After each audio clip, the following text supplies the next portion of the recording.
Thanks everyone for joining us. I know we haven't had a nice little office hour here in a while, but I'm really excited because this one comes at such a great time. We're going to be talking a little bit more about ordinals. So, wanted to quickly introduce Alchemist. Have you introduce yourself? Kind of just give us a little quick overview of who you are, and then maybe go into a little bit more about why you're so excited about ordinals before we kind of jump into the onboarding process. Sure thing, Ryan. So hey everybody, this is BTC Alchemist. My professional background is in corporate finance and business operations, over 10 years of experience. I've been in crypto since 2017. I've founded a few projects, and I run a private investment club for NFTs. I also created an Ordinals collection that has not yet been released. It's a sub 100K Ordinals collection, and also started a social NFT platform that's building in private right now. I've also done in crypto technical writing, data analysis, advisory operations, so a whole variety of things. And I joined MVHQ at the beginning of this year, and really appreciating the community. Very solid community, very well organized, and great diversity of minds and activities here. So appreciating the chance to give back through this office hours. Hell yeah, we are excited to have you here as well. I love the fact that you're not, I wouldn't say new. I mean, granted, we're almost half a year in, but that you are a fairly green member of MVHQ, and not only that, but you've kind of jumped in and really started to write some impactful stuff for MVHQ. So we really appreciate you as a valued member. So just a little quick thank you before we start. So let's just go ahead and jump into it. Can you maybe give us just a brief understanding of what Ordinals is and isn't, and maybe why are you so bullish on it? Maybe just give a quick introduction before we get into like the nitty gritty of starting to kind of get into Ordinals and how to start that up. Can you maybe just give us a quick introduction on why you're such a fan? Sure. So the goal of this session is to share foundational knowledge on Ordinals, so people may start using them and be comfortable with Ordinals. And for those who already are in the know with Ordinals, you might pick some things up as well. So there's a field report on Ordinals onboarding. I'll also be doing some screen sharing today, so that one may be helpful to help people who like to learn visually, and also sometimes it's nice to just have some live interaction as a motivation to learn something new. So I'll start with what are Ordinals? We can simply think of Ordinals as NFTs on Bitcoin, or digital artifacts on Bitcoin. And Ryan, do you want me to get into some of the technical aspects of them at this time? Yeah, sure. Well, just I guess kind of explain some of the key concepts from your field report as kind of just a quick introduction. Yeah. Yeah, and just to touch on why I'm interested in them, why I'm somewhat bullish on them. I mean, Bitcoin is the biggest crypto blockchain in terms of market cap and adoption and name recognition, as well as arguably has the strongest security profile of all cryptocurrencies because of the sheer number of participants on the network and validators. So that's to touch on why I'm somewhat bullish on this. So with Ordinals, each Ordinal is stored on the smallest unit of Bitcoin. which is called a Satoshi, which is 1/100 millionth of a Bitcoin. Ordinal theory is looking at the Bitcoin blockchain. It's like putting on some glasses and you see every Satoshi has a serial number in the order in which it was mined. And as a result, ordinals can be attached to individual Satoshis and they can be tracked and transferred in that way. Ordinals were created by a developer named Casey Rodemer. He released the project in January of this year, 2023. And he did not actually modify the Bitcoin protocol, but he used some of the recent upgrades, relatively recent upgrades to the protocol in order to store data in blocks of Bitcoin. I'm actually going to share my screen now to make it easier to explain. So it should be sharing. Ryan, is that visible? I can see it on my side, yeah. Okay, great. So on the left, you'll see this is a legacy block. It's 1 megabyte, and there was an upgrade in 2017. It made the block size 4 megabytes. But the noteworthy thing is there's this section called for witness data. This is meant to be for signatures. And then the inputs and outputs are the actual transaction data. But with the Taproot upgrade at the end of 2021, that allowed arbitrary data to be stored in this witness field. Basically, that means that we can use text, images, GIFs, audio, video, even JavaScript code, and put that in this section of the block. And that can be inscribed as ordinals. And something that's important to note is that this witness data, once a block is confirmed, this witness data can technically be pruned by nodes or removed, because in order to track the state or the account balances, what's required are these inputs and outputs of the transactions. So technically, this witness data is not essential over the long term. But as long as miners are validating transactions that have ordinals data, which it's very likely they will continue to do so because it's very lucrative for them to have these high fees, then ordinals will continue to be created. And as long as there is one indexer that is looking at this witness data in the historical blockchain and tracking these ordinals, then the ordinals index will live on. So I think it's important to kind of give some of this technical background so people have an understanding of how do ordinals fit into the Bitcoin blockchain. There's somewhat of a risk that this data could be pruned or removed from the historical blockchain. But as I said, it seems unlikely, especially given the benefits to miners and benefits to holders of Bitcoin so far that this will happen.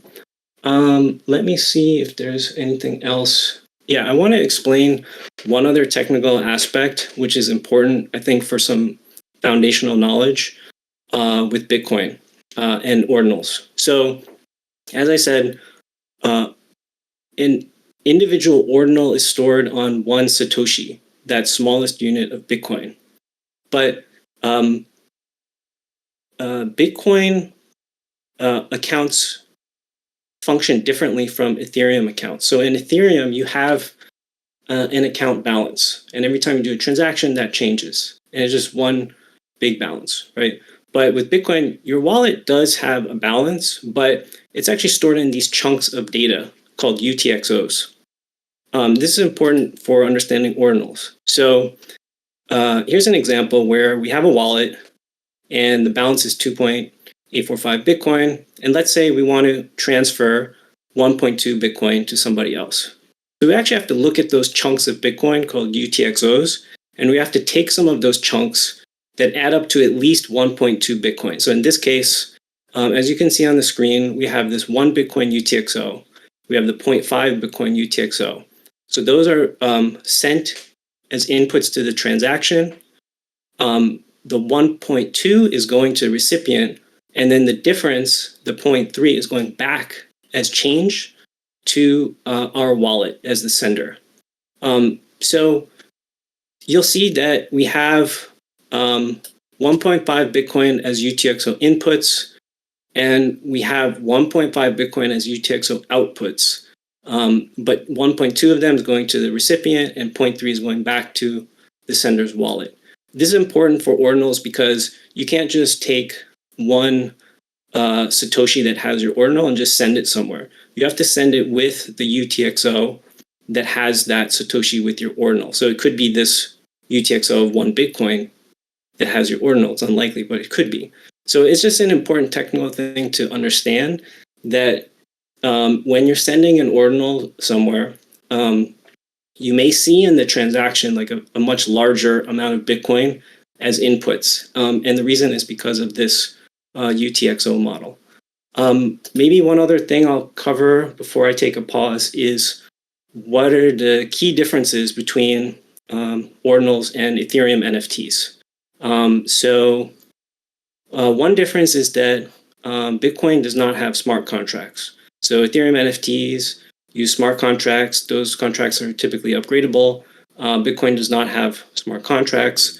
When ordinals data is inscribed and confirmed, that data cannot be modified. Once this block is confirmed with the witness data. Whereas with Ethereum NFTs, they have metadata, and oftentimes that metadata can be modified. And another difference is that Ethereum NFTs may be minted in bulk within a transaction, while Bitcoin ordinals must be inscribed one by one in separate transactions. So those are some differences between Bitcoin NFTs or ordinals and Ethereum NFTs. So that was a good amount of information. I will turn it to Ryan, and I'll take a pause there. Yeah, man, that was I would say that was like the perfect level of a deep dive without getting over my head technical. As I'm sitting here, I understood it. I got it. And it seems like you've Bored Robot in chat said, how the fuck have I've been in crypto for this long and not known about UTXOs? And same here. I did not. Again, I've given presentations to corporate on the blockchain in reference to Bitcoin and explained Bitcoin and didn't understand UTXO. So that's incredible. Thank you for that very digestible overview. But great, you're welcome. And it's one thing to know, right, about what's going on and what ordinals is. It's another thing to participate into it. So as complicated as that is, I'm hoping this next part where you start to talk about how to get started. It's going to be much simpler and a very easy, painless time, like all of the blockchain and Web3 is, right? Yep. I'll try to make it as painless as possible. Yeah, no, I really appreciate it. So yeah, let's if you're good, let's move on and show us how to create a wallet here. Let's what is this, like just creating like a normal Bitcoin wallet, or is there something special you got to do? Yeah, sure. I've included some ordinals compatible wallets in the field report. Most, I would say the grand majority of Bitcoin wallets do not support ordinals. And the one that I have chosen to install today with you all is the Unisat wallet. And the reason I chose this is because Unisat is the only wallet that's supported by the Unisat BRC20 marketplace. And the Unisat wallet also supports regular ordinals as well as obviously Bitcoin. So what you do is you go to unisat.io, and then from the homepage we download the app from the Chrome store. So I'll go ahead and add it to Brave.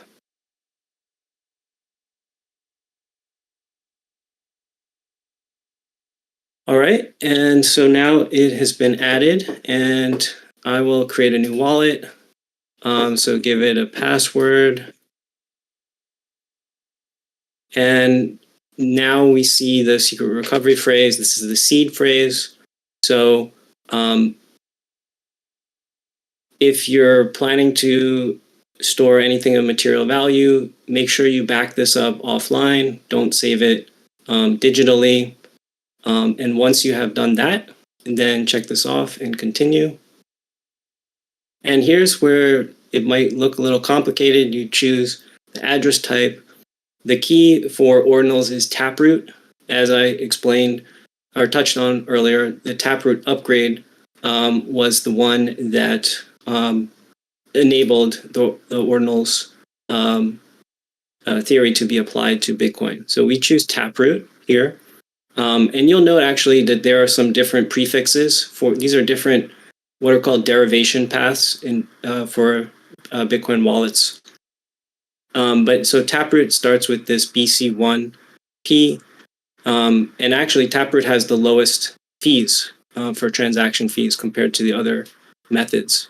You'll see just for reference, native SegWit is BC1Q. Nested SegWit, which is older than that one, starts with 3, and the legacy Bitcoin wallet derivation method starts with a 1. So you might see different Bitcoin addresses with different prefixes, and this is the reason because they use these different derivation paths. And so we're going to choose Taproot. So that's checked off over here, and we'll hit continue. And now we're in our wallet. So this is the Unisat wallet. We see the balance. We can copy our address here. We can receive, send, and see the history. If we had any ordinals, they would be displayed down here. And some other sections. This section has just some kind of real-time inscription data. I don't use this. Here are some links that might be useful. These are the settings where we can look at the address type, connected sites, network, change the password. So we go back to the wallet, and we can see this is our account, and we have the address. We click this, and we can change the name of the account. We can also export WIF. This means we can export the private key, right? So that's important to see. And this could be exported and then re-imported into Unisat or other wallets that support WIF private keys. We can also add additional addresses to our wallet by clicking the plus button, and we can create an account. And now we have account 2. So we have account 1 and 2. They both have this Taproot derivation path, which is that one with the 86. And you can see the BC1P, right? So account 1, account 2. The one other thing to note about this wallet is we can add additional seed phrases to this wallet extension. We don't click on the drop down here, but we actually go to the top right, HD wallet number 1. That's the seed phrase that I created in this demo. And you can even rename this one. You can show the phrase. And if you want to add another seed phrase to the extension, you click the plus here. You can use the 12-word mnemonic. It's important to note, actually, that Unisat only supports 12-word mnemonic recovery phrases. So if you have a Ledger wallet, which is 24-word seed phrase, you could not import that here. But you can restore from a single private key. And as described earlier, that's the WIF private key. So some people are familiar with Ordinals wallet. You can actually export your WIF private key from Ordinals wallet, and you can import it into Unisat. So it's a useful tip. And so that, I believe, covers the basics of creating an Ordinals wallet with Unisat. So I will take a pause there and turn it to Ryan. That seemed pretty easy. Not bad at all. A lot easier than I thought it would be, honestly. Because it feels to me like, I don't know if you've ever seen it. It's a famous TikToker video that Ordinals on BTC as it relates to NFTs is kind of like I think it's a dev, and it's like, hey kids, like fit the shapes into these holes. And it's like, what shape does this go into? And it's like, oh, this the circle. And it's like, yeah, that's right, the circle. And then like, what shape would this fit into? And it's like, the square. And then it's like, you're right, the circle. And it fits in all of them because they didn't test it, and that it literally fits in every single one in the circle. It seems like, where I'm getting at here, it seems like creating a solution for something that was never intended to be on. But this seems like it just doesn't seem like it's that bootstrapped to me. It seems like it's a very formal process that we've got figured out here. One question that has kind of come up, which is a good one, is what if you've already been doing all this stuff with a non-Taproot wallet? Are you kind of screwed there? What's the answer to that? So I haven't personally done that, though. I know some folks in our community have used BRC20s with non-Taproot addresses, and I mean, it's doable. And I've also actually talked to the founder of an Ordinals project, and they have told me that you can actually transfer Ordinals to non-Taproot addresses. I wouldn't recommend it, though, because wallets probably just won't recognize those Ordinals, and you may run into a problem when you're trying to transfer that Ordinal. So that would be like my kind of basic answer to that. Did the person who asked that have... I guess I can look and guess questions to see who that was. Okay, Crypto Aqua had, if I buy an Ordinal with a non. So have you actually done this, Crypto Aqua, or you're just wondering hypothetically? Okay, not yet. Okay, good. Yeah, so no, I mean, you wouldn't be screwed, but your non-Taproot wallet probably wouldn't be compatible with marketplaces. So yeah, it's very unlikely that would happen, but you wouldn't necessarily be screwed, but you might run into some technical difficulty if you did that. Excellent. Thank you for that answer.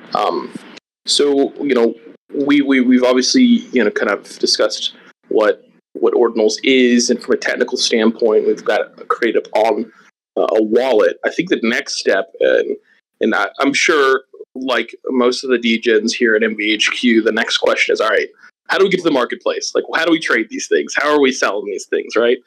Can you maybe kind of give us a quick rundown on like where do we trade Ordinals, and explain that process? Yeah, sure thing. So, so I included a list of marketplaces in the field report. The one we'll look at right now. Okay, just want to make sure. Yeah, I think my stream is still working. So this is Magic Eden, which is a well-known marketplace. And let's see what we will cover. So yeah, you go to magiceden.io/ordinals, and you'll see some of these popular collections. Like we can look at Bitcoin Frogs. This was the first 10K Ordinals collection inscribed. And yeah, I mean, interesting. I remember when Bitcoin Frogs were down to 0.002, and now they're at 0.125. Wow, they've really run up a lot. So yeah, so you'll come to the collection page. You'll see the floor, number of owners, the basic data here. We'll see the items here. You can search by the inscription number, which is the number in which it was inscribed using the Ordinals protocol, or you can search by the actual inscription ID, which I'll show in a moment. We can also see the activity. So sometimes you'll see over here, instead of buy now, there will be a spinning wheel. And that actually means that somebody has broadcast a purchase transaction to the Bitcoin network. And so Magic Eden and these marketplaces will typically lock the NFT from being purchased, but it will show that spinning wheel until the transaction's confirmed. It might take a while for it to be confirmed, depending on the fee rate. And so now I will explain fee rates a bit. So, for those of us well-versed with Ethereum NFTs, we're used to the 13-second block time. It's really fast. Bitcoin, unfortunately, is not that fast. The average block time is 10 minutes. But that time can vary quite a bit. It could be as quick as 1 minute or as long as 30 minutes, sometimes up to an hour for a block to get confirmed. And that's because it's just the time that is required for the miners to solve the cryptographic puzzle in order to win the right to mine that block. So that's an important thing to note, that when you try to buy or sell, your transaction is not going to be super fast like it is on ETH. So very important to note that. And also, when you buy, like let's say we go to this first one, you see the list price here. There's the 2% fee charged to the buyer. If I had Bitcoin, then I would, it's actually saying a transaction is pending. So we can't actually buy this one. But if we were to buy it, Unisat would pop up a window and it would ask us to input a fee rate. So that's important to understand what to do. So these Bitcoin wallets will typically give you a suggested fee rate or some options. You could just go ahead and use those. Or what I like to do is I like to check the fee rates in real time. And the best site for that is mempool.space. This is what it looks like. And you can see the fee rates in real time over here: low, medium, high priority. And they're in sats per VB. Right now it's 23, 24, 26. Just because you submit at a high priority fee rate doesn't mean it's going to go through. Because like I said, there's, an average of 10 minutes for the block to get confirmed. And as we see over here, these incoming transactions, sometimes they spike up. If you have a spike in incoming transactions, that can actually make the fee rates hike up quite a bit unexpectedly. So you look over here, and then you can also look historically up at the top here. So mempool.space, by default, they put the previously mined blocks on the right side and the estimated incoming ones on the left. I like to flip it, so I click this arrow. Just makes more sense to me to see the past on the left and then the future on the right. So you can see previous blocks were mined 3 minutes ago, 9 minutes ago, 9 minutes ago. So you see, like, some of these are really close together. Wow, we had a lot of blocks. This is unusual, actually, to have so many blocks in such a short period of time. And you'll see that in yellow, this is the fee rate range for that block. And then you'll see the average fee rate up above that for that block. And then this is the pending block here. And you can see the fee rate range is, who knows if that's exactly accurate, but it's saying 21 to 506. And so you get these low, medium, high priorities based on that. And you see already it jumped up to 38 for the high priority. So, it's a new dynamic to get used to. We're all used to looking at gas and GUI. So now we adjust our minds to understand sats per VB with Bitcoin blocks. And one other thing to see here is you can actually look at the mempool. Mempool is just the pool of unconfirmed transactions submitted to the Bitcoin network. And you can actually see the amount of transactions at different fee rates here. It's actually kind of small. But if I zoom in a bit, you can see like the range 60 plus, and then, like 12 to 15, you have quite a bit in this green.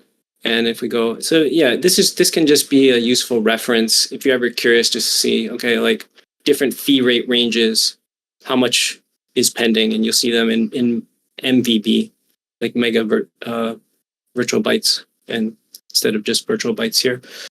So that's a bit about fee rates. So now let's go back here. We're looking at our Bitcoin frog, and I'll go over some other information that might be useful, like inscription ID. You can actually click here, this little circle button, and this will bring you, this is actually Magic Eden's Ordinals index site, which is okay. It's a copy of the original Ordinals index site, which is ordinals.com. I recommend ordinals.com. It has actually has some more data that you may not find on this one, but this one is still usable. So basically with this particular ordinal, we see the inscription number. This was inscribed number 403,335. And just for reference, I think we are around 7 million total in ordinal inscriptions right now. So this is one of the earlier ones. This is the unique ID for this ordinal. And this is the current address that this is the Bitcoin wallet that is currently holding this ordinal. Output value, that's just the number of Satoshis attached to the UTXO for this ordinal. So we can copy this ID and we can actually search for it in this collection. In theory, it should work, but sometimes there is a bug with Magic Eden's data. So let's just see if it works. If we search for it here, whether it will show up in the collection. It's not showing up. So we can just copy the inscription number and just search for here, and there it is. But if this were working properly, we should be able to search by the inscription ID. And so actually it's actually good that this is happening, because you'll see that even Magic Eden, which is a reputable marketplace, has a bug, right? So these marketplaces, they're still very, very new. They're still in development. I've been in contact with support teams from various Ordinals platforms because of many, many bugs that I've found, including Magic Eden. I've talked to their support team about bugs as well. So you have to just keep in mind that there may be technical problems, even with reputable sites and marketplaces like Magic Eden. But yeah, in theory, you can actually use this unique inscription ID and search for it on Magic Eden. You could, so I think there's another point I want to make, which is that somebody could just copy this JPEG and just upload it, inscribe it as an ordinal, and try to sell it. So that's one scam you need to be careful of. But the good thing is that reputable marketplaces have all of the inscription numbers and unique IDs cataloged so that you can actually search here. You can also go to the Bitcoin Frogs. Well, I don't know if they have that, but some of these projects will actually disclose the full list of their inscription numbers and IDs in their Discord. So that's another place you could look if you want to verify. But just as an example, this is a website called OpenOrdex. This is basically a place where if you want to have a private trade with someone, you can list your ordinal here. If I wanted to list it, I would just click list. And then if I owned it, then Unisat would pop up a signature window and I would sign it. And then I could list it for sale.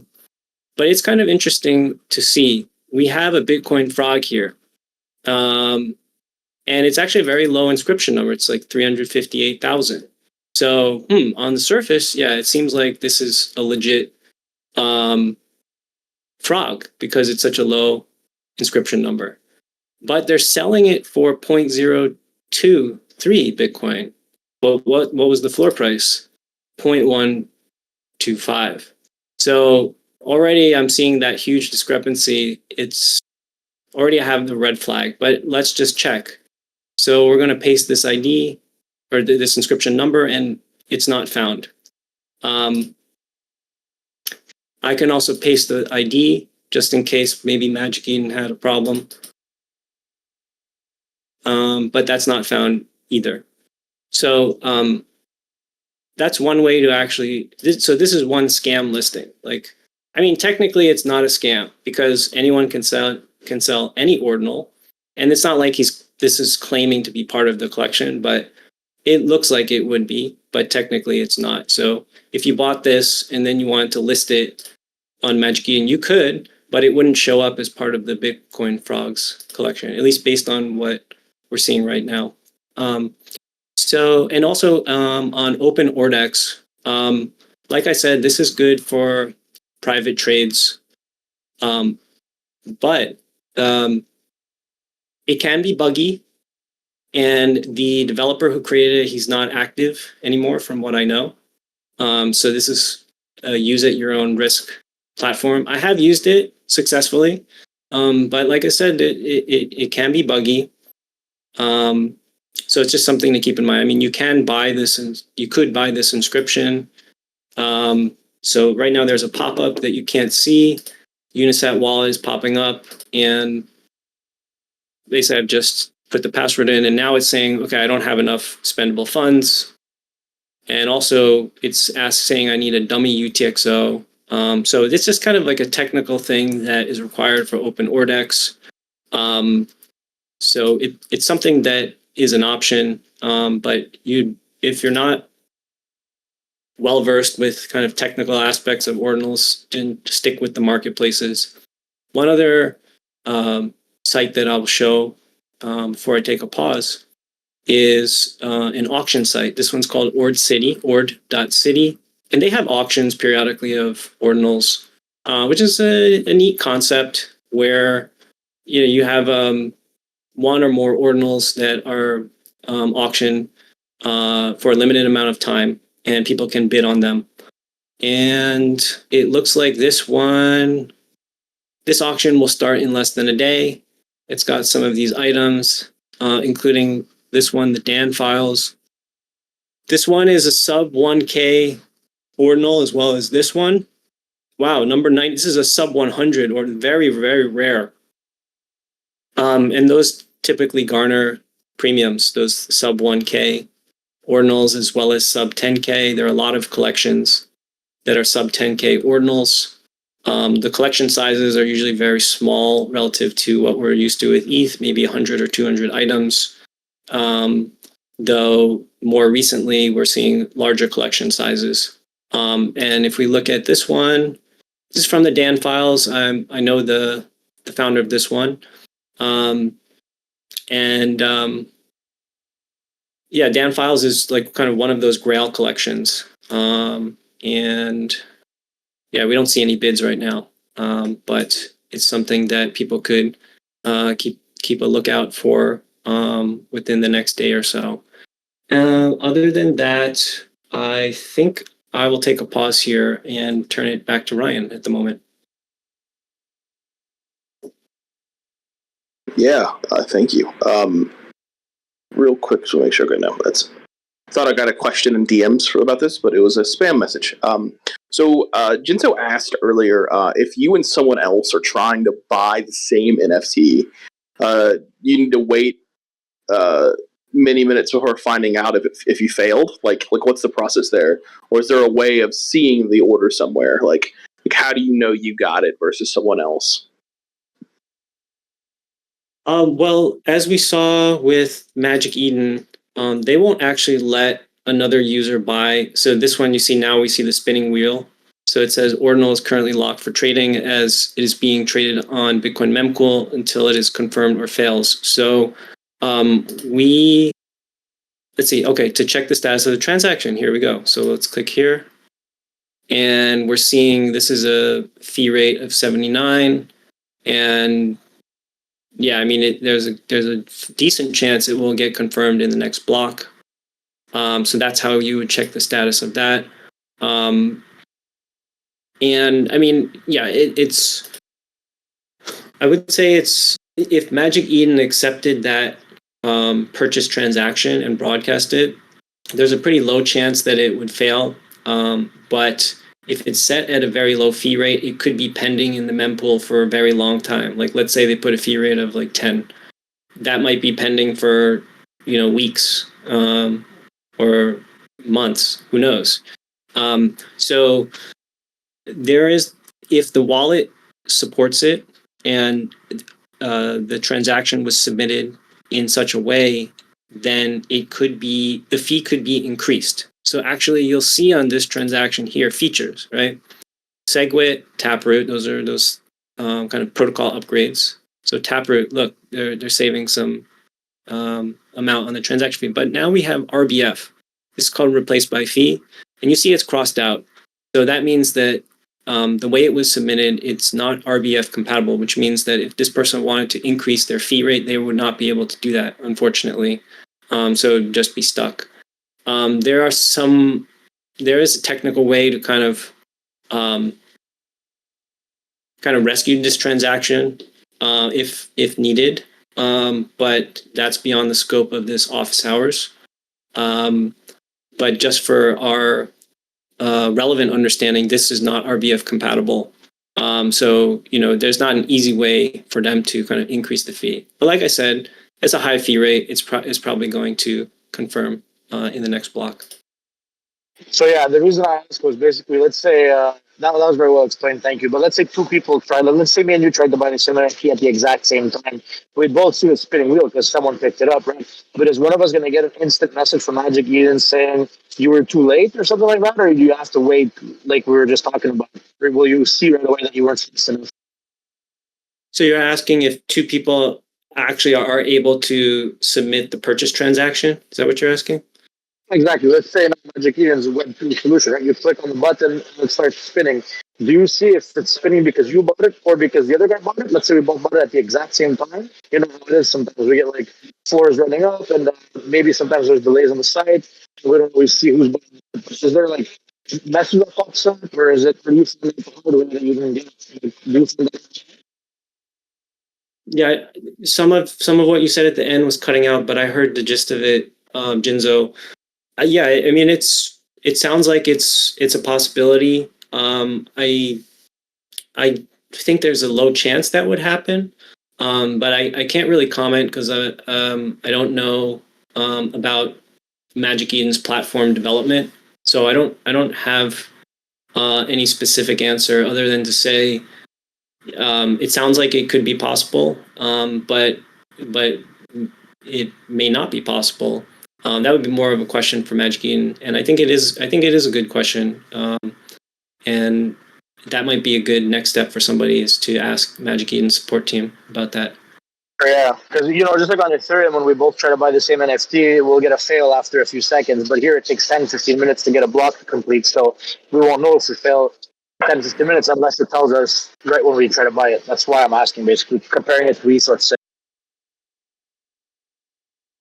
Yeah, it's a good question. So if anyone finds out the answer, please share it with us so we can all learn from that. Yeah, thanks for the question, Jinzo. Thanks so much. So just I don't want to devalue any of the rest of this conversation. I don't want to rush it, but we do have a few topics to get to before we kind of close this out here, and trying to be courteous of everyone's time and trying to get this in in the hour. But I'd love to hear, I guess, the metas that you know what's going on right now. So you've equipped us with getting a wallet. We have BTC in our wallet. We're on the marketplace prowling for some ordinals. What kind of metas are currently popular? What's the way we're going to be able to take advantage of what is popular to try to make a little cash?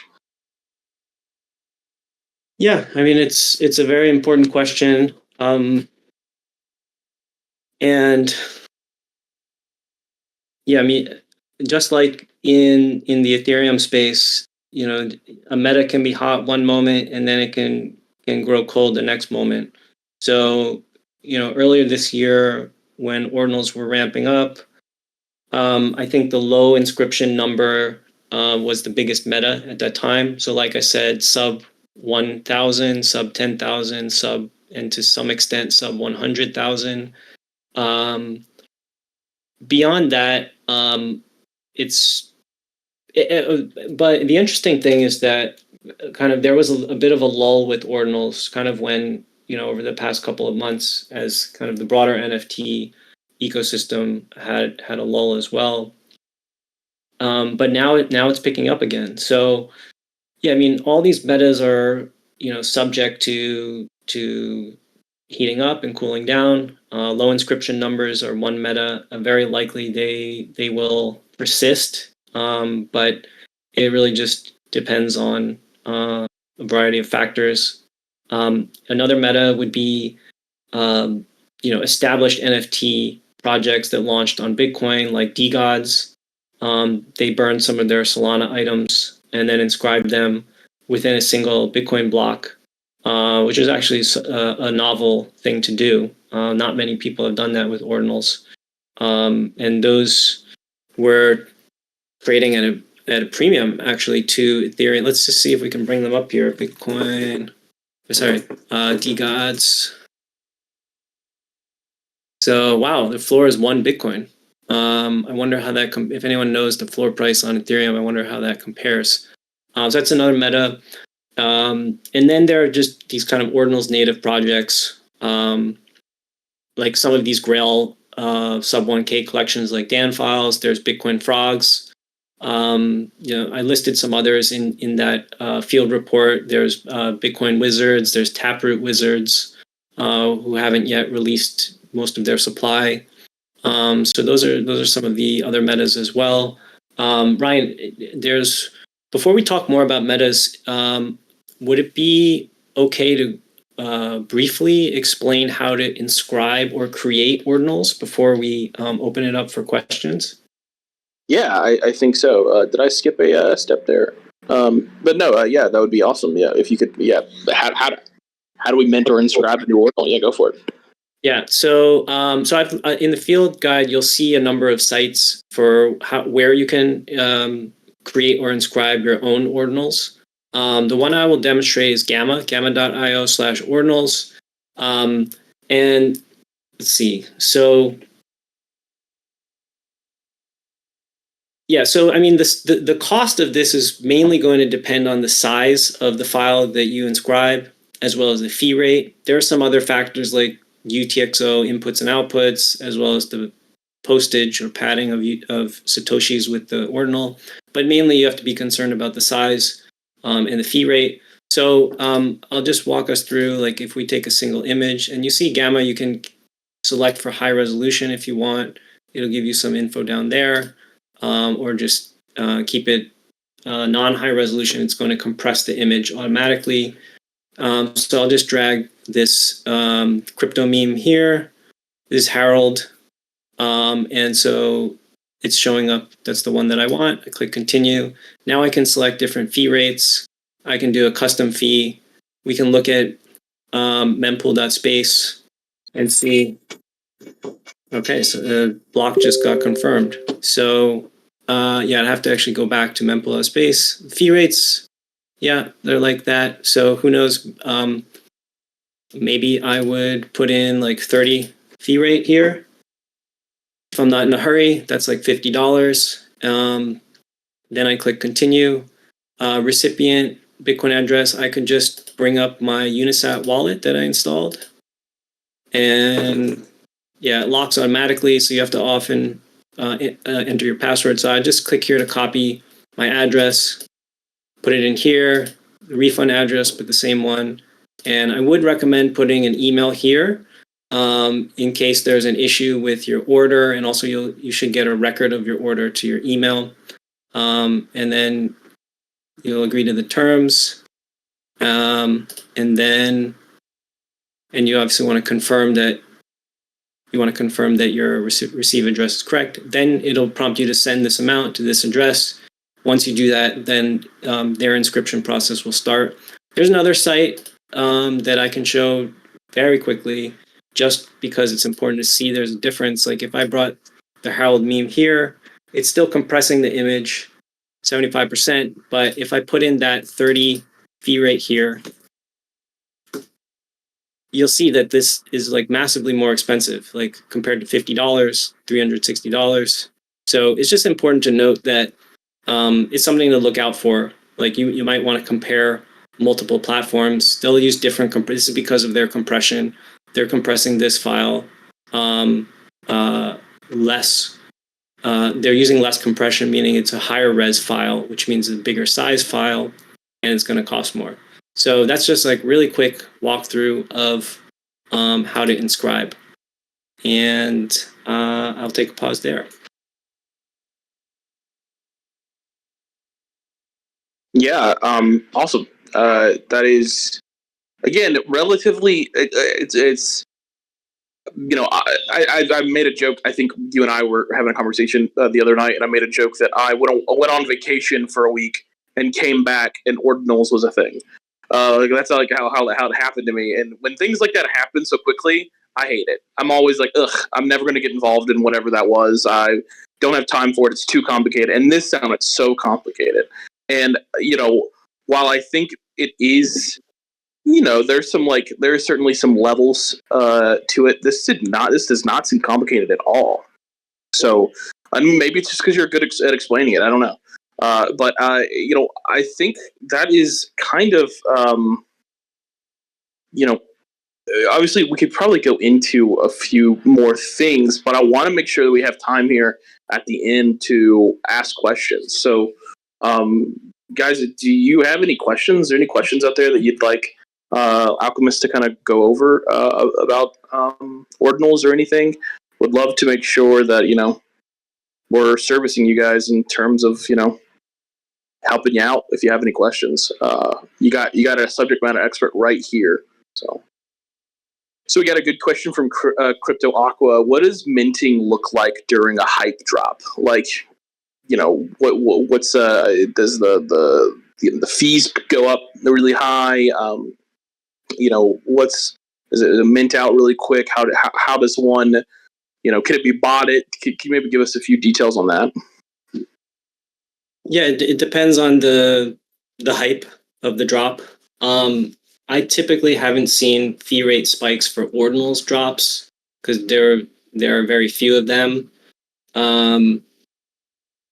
But I wouldn't be surprised if that starts to pick up now that interest in Ordinals has picked up as well. But I've seen massive fee rate spikes with BRC20 mints. And actually, I'll be releasing a separate field report, step-by-step guide on BRC20s. We might even do a separate office hours on that, where I can go into all things BRC20. But yeah, I mean, that when a BRC20 coin is minting, if it's hot, then the fee rates can get up to, I've seen them over 500 sats per VB. So for reference, I mean, we're under 100, but when it gets up to 500, like that's really expensive. One mint could cost like 50 to 100 US dollars just for the transaction fees. So yeah, it can spike up a lot. And I can actually explain some more of those nuances if we have a BRC20 office hours. Awesome. Next question comes from Board Robot. They want to know any difference in the different subcommittees with Ordinals. Not sure what that is. Yeah. Sorry, sub-communities. My God. Sub-communities. Yeah, sub-communities within Ordinals. Board Robot. Maybe Board Robot, would you explain what are you referring to? You could write it in the text, or you could just hop on audio. Yeah, maybe like culturally, is it like more Bitcoin culture, or are they more like kind of alpha based? Like, what do you think the culture is of these, like like Bitcoin frogs, for example? That's an interesting question because the culture hasn't really been created yet.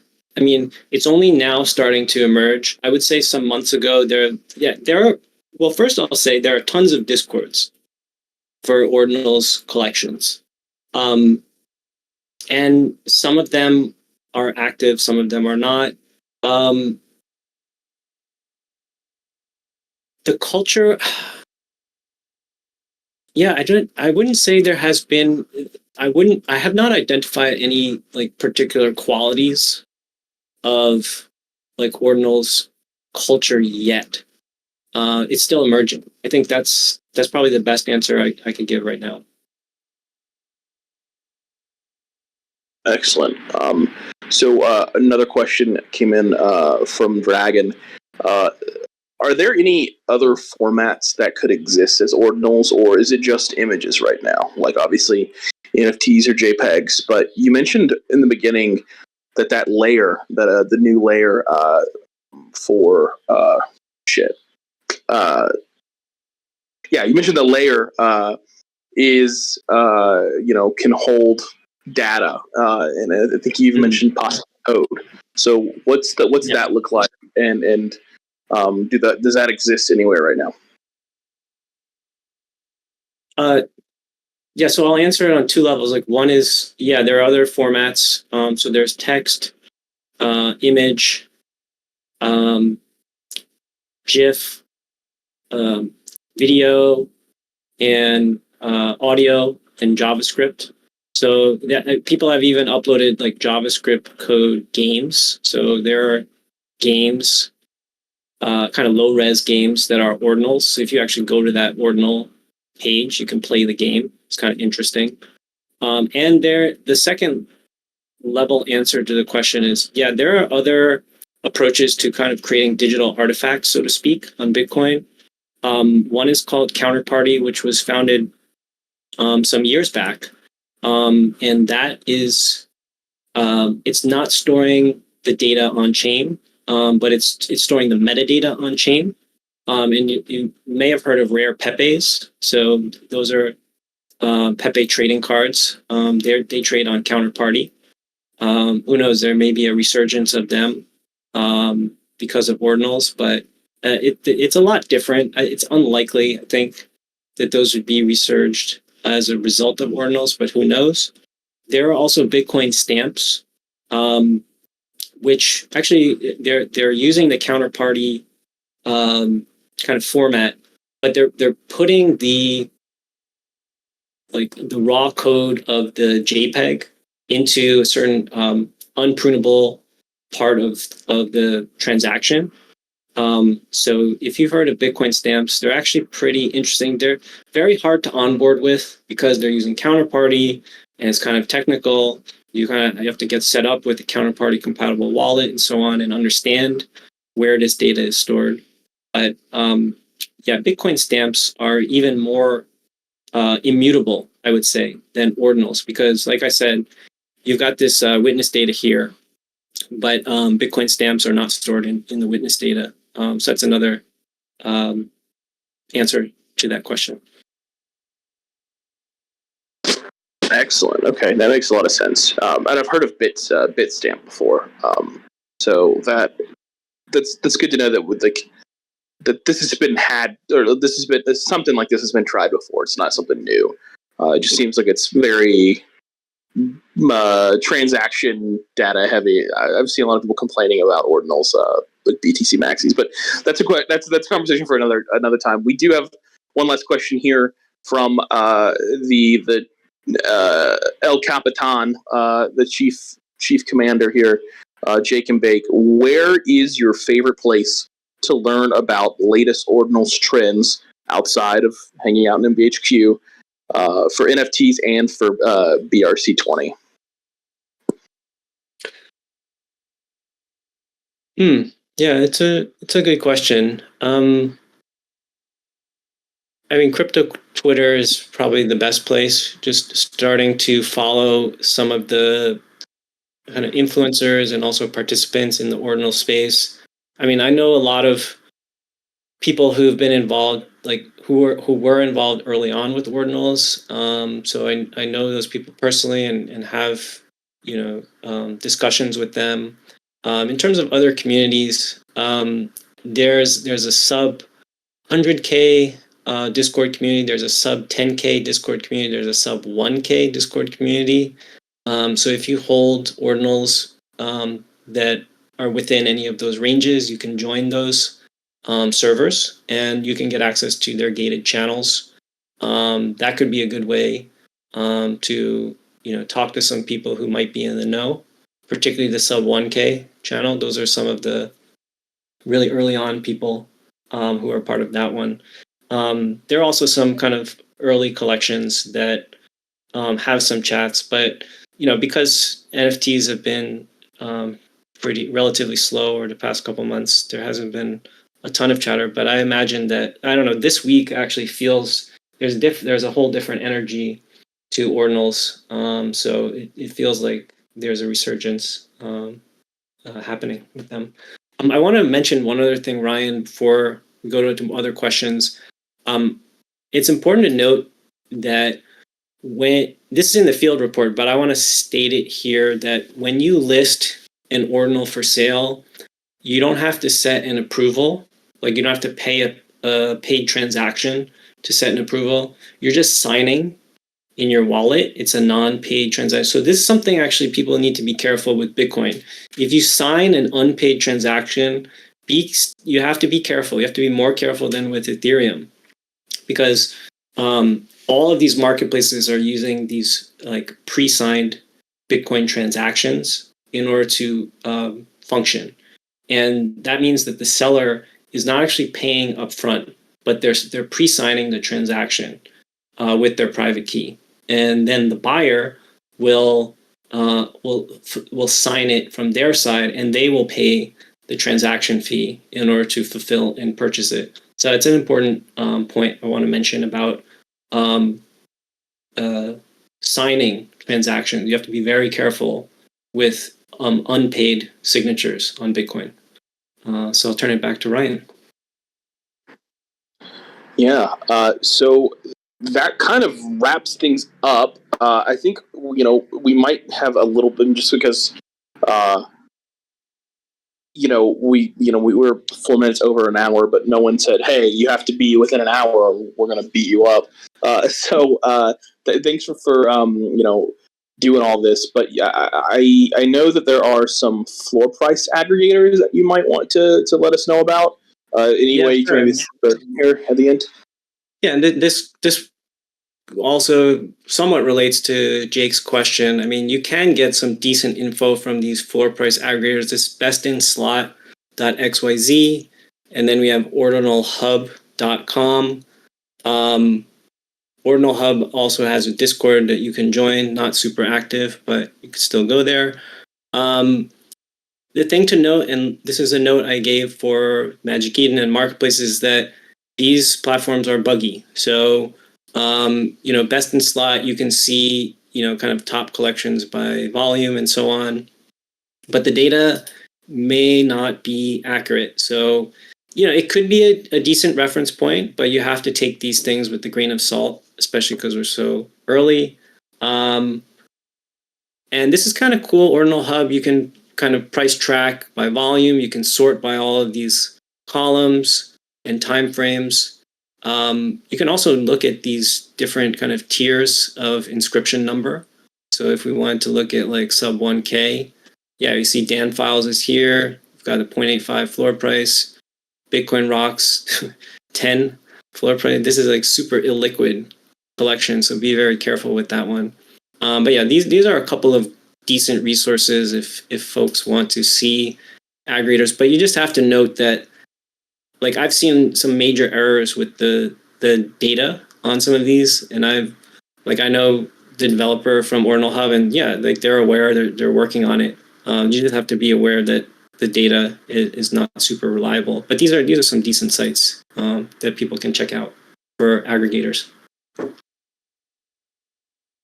Excellent. All right. Well, let me make sure no one slipped in another question there. No, I think that's all the questions we have. Can you promise me one thing, Alchemist?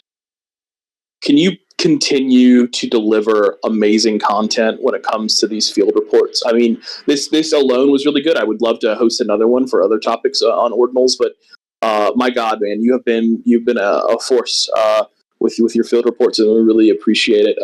This seems like a really interesting way to survive in this bear market that we've been in. Maybe this is the resurgence of something. That feeling that we had back in 2021 when we were all minting NFTs. So maybe there's something there and a charm to it. So I hope you guys have some fun.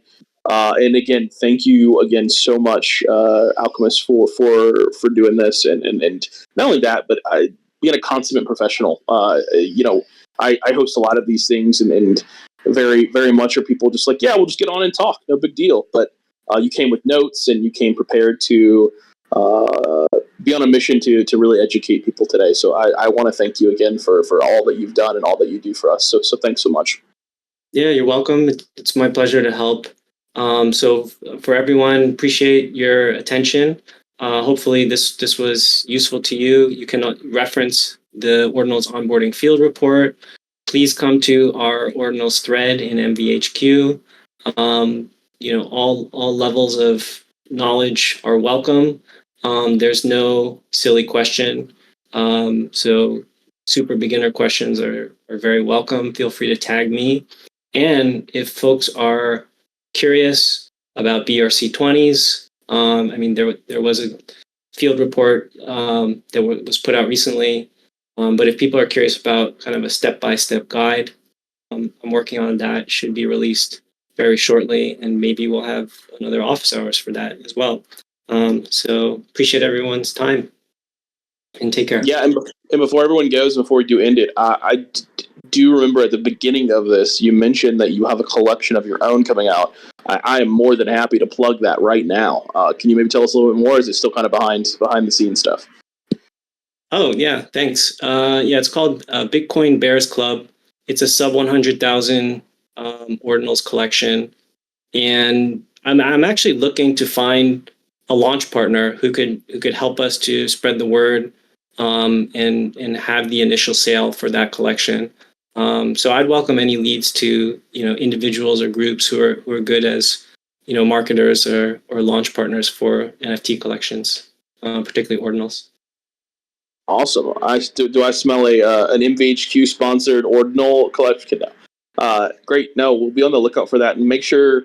I know we have some anti advertising things here, but please keep us in the loop, because I think supporting our members' collections are important, especially if they've done a good job at it. So don't be afraid to share that with us.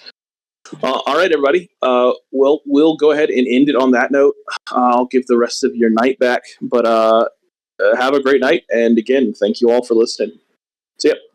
All right, Ryan. Thanks for hosting. Take care, everyone. Bye.